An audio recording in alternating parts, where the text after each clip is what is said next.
త్రికూట పర్వత వర్ణన. పోతనామాచ్యులు వారు త్రికూట పర్వతం ఎలాగుందో వర్ణిస్తున్నారు.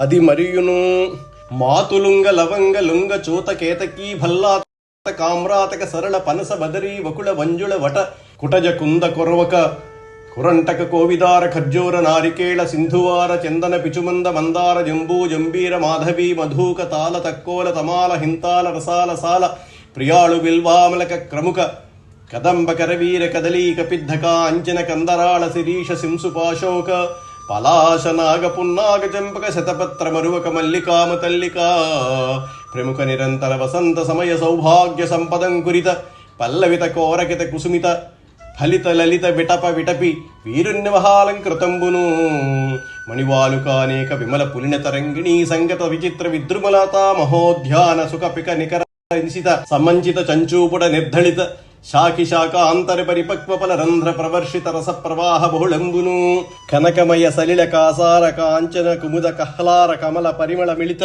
ఆహార సద్దతాంగీకార భార పరిశ్రాంత కాంతా సమాలింగిత కుమార మత్త మధుకర విట సముదయ సమీప సంచార సముదంచిత శకుంత కలహంస కారండవ జల కుక్కుట చక్రవాక బక బలాక కోయిష్టక ముఖర జలవిహింగ విసర వివిధ కోలాహల బధరీభూత భూనభో అంతరాళంబును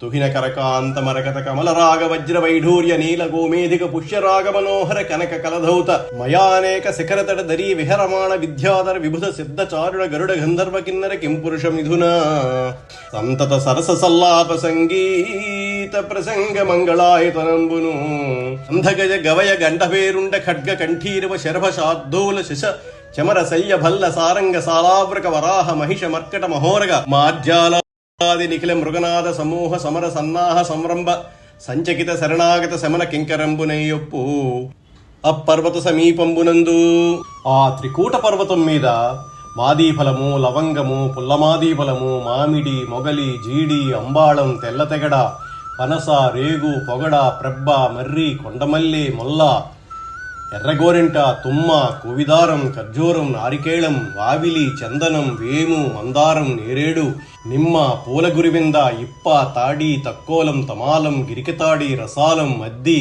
మోరటి మారేడు ఉసిరిక పోక కడిమి గన్నేరు అరటి వెలగ ఉమ్మెత్త కలజువ్వి దిరిసెన ఇరుగుడు అశోకం మోదుగు పొన్న సురపొన్న సంపెంగ తామర మరువకం మంచిమల్లె మొదలైన వాటితో ఎప్పుడూ నిండి ఉన్నది. ఆ చెట్లు కొమ్మలు రెమ్మలు పెనవేసుకుని ఉండేవి.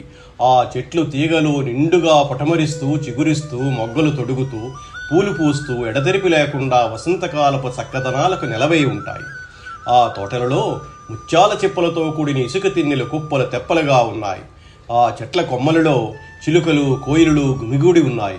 అవి పండిన పండ్లను తమ వాడి ముక్కులతో పొడుస్తూ ఉంటాయి. ఆ పండ్ల రంధ్రాల నుండి కురిసే రసం కాలువలుగా పారుతూ ఉంటుంది. ఆ కొండలో బంగారపు రంగునీటి సరస్సులున్నాయి. వాటిలో బంగారు కాంతితో కూడిన తెల్లు కలువలు ఎర్ర కలువలు పద్మాలు ఉన్నాయి. సువాసన నిండిన ఆ పూలలోని మకరంధాన్ని ఎల్లప్పుడూ త్రాగుతూ మదించిన గండు తుమ్మెదలు తమ ప్రియురాండ్రతో చేరి క్రీడించుతుంటాయి.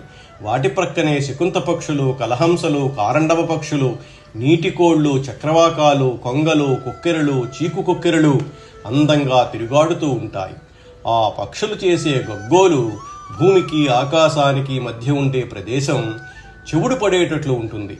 ఆ కొండలో చంద్రకాంతమణులు మరకతాలు వజ్రాలు వైఢూర్యాలు నీలాలు గోమేధికాలు పుష్యరాగాలు మనోహరంగా ఉన్నాయి. బంగారు వెండి నిండిన ఆ కొండ శిఖరాల ప్రక్కలలో విద్యాధరులు దేవతలు సిద్ధులు చారణులు గరుడులు గంధర్వులు కిన్నరులు కింపురుషులు తమ ప్రియురాండ్రితో కలిసి జంటలు జంటలుగా విహరించుతూ ఉంటారు. వారు రసవంతంగా మాట్లాడుతూ పాటలు పాడుతూ ఉంటారు. ఎల్లప్పుడూ ఆ కొండ శుభాలకు ఆలవాలంగా ఉంటుంది. అందులో మదపుటేనుగులు గురుపోతులు గండబేరుండాలు ఖడ్గమృగాలు సింహాలు శరభాలు పులులు కుందేళ్లు చమరీమృగాలు ముండ్లపందులు ఎలుగుబంట్లు జింకలు తోడేళ్లు అడవి పందులు అడవి దున్నపోతులు కోతులు పెద్ద పెద్ద పాములు పిల్లులు మొదలైన జంతువులు ఉండేవి. అవి ఎల్లప్పుడూ పోరాటాలు సాగిస్తూ ఉండేవి.